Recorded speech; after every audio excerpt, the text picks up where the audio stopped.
Excellencies, High Commissioner for Human Rights, dear Volker, Chair Fernanda, business leaders, colleagues, and distinguished participants. It's a pleasure, a distinct pleasure to speak to you today. And I'd like to thank the UN Working Group on Business and Human Rights, supported by the Office of the High Commissioner for Human Rights, for bringing us together. This gathering of human rights practitioners, advocates, and champions from across sectors and geographies comes indeed at a pivotal moment. A moment that requires us to reflect on the progress we've made, but certainly to continue to confront the challenges ahead with determination and innovation. As the UN Global Compact approaches its 25th anniversary next year, we've been reflecting on our beginnings in the year 2000, when the first set of principles for business and human rights were crafted. Indeed, in the late 1990s, the idea that business could and should play a role in advancing human rights was novel, but today it must be commonplace. I pay tribute to Secretary General Kofi Annan, who in January 1999 called on the private sector to join forces with the United Nations, with government and civil society to put a human face to global markets, including through human rights. Building on this vision, the pioneering work of the late John Ruggie laid the foundation for the UN Guiding Principles on Business and Human Rights, or the UNGPs. And over the years, UN leaders, including, of course, Secretary General Antonio Guterres, have continued to champion the truth that business is a powerful force for the common good. So 25 years later, our UN Global Compact of shared values is stronger and more relevant than ever, with more than 20,000 participating companies worldwide committing to our 10 principles on human rights, labor, the environment, and anti-corruption. These principles represent a shift in how business perceives their role in society. And while I'll take a moment to highlight some areas of progress, I must underscore that there is so much more for each one of us to do individually and collectively. We have seen companies worldwide use the UN Guiding Principles to transform their strategy, their operations, and their outcomes. Companies in Asia using satellite technology to monitor deforestation risks in raw material sourcing, which impacts the human right to a healthy environment. Agribusiness on the African continent, building trust with workers and community members, implementing grievance mechanisms and addressing local concerns.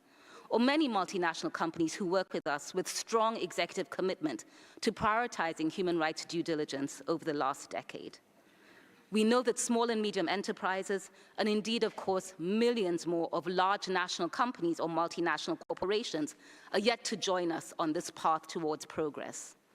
And it has been said by the High Commissioner in his opening comments, we are all struggling to navigate a fast-changing geopolitical, economic, and environmental landscape where unprecedented and multiple crises continue to disrupt social, economic, and planetary order.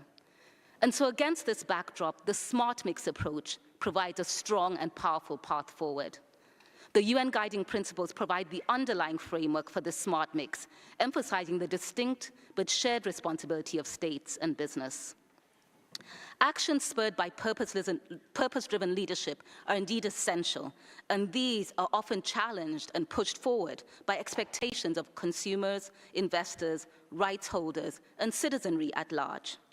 And at the same time, there's an undeniable and much-needed global shift towards mandatory corporate due diligence frameworks and reporting, from the EU's Corporate Sustainability Due Diligence Directive to emerging hard law and policies in Asia, such as the Japan Guide on Corporate Human Rights Due Diligence, to the Australian Modern Slavery Act, the draft African Union Policy Framework on Business and Human Rights, the US DOD Act on conflict materials, and the adoption of the mandatory ISSB in the US and beyond. We know and we have seen firsthand the impact of aligning hard measures with international human rights standards enshrined in the Guiding Principles and OEC guidelines can drive impact because this alignment ensures that mandatory and voluntary actions are complementary. But challenges will always remain. The regulatory framework is fragmented. While some regions are advancing mandatory due diligence and protecting human rights, others are simply lagging behind, creating a patchwork of standards and operating contexts. So, my dear friends, today, we must remember that challenges present huge opportunities, and we must welcome drivers for change. Human rights should be seen as a strategy to enhance performance while offering human-faced solutions to pressing social challenges. We must prioritize bold and accountable leadership, starting at the top of every single institution in every sector.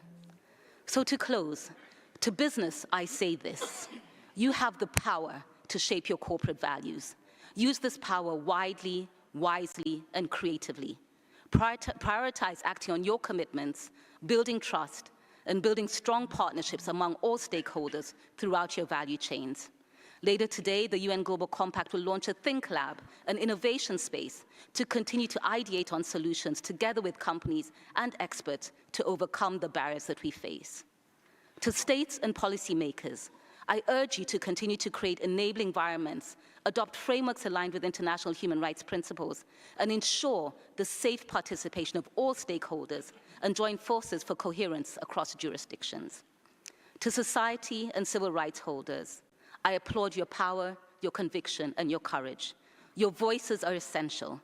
Continue to hold us all accountable and guide us towards more inclusive and effective solutions. And to all of us here today, I thank you. So let us see beyond the obstacles and continue to seize this moment. Thank you very much.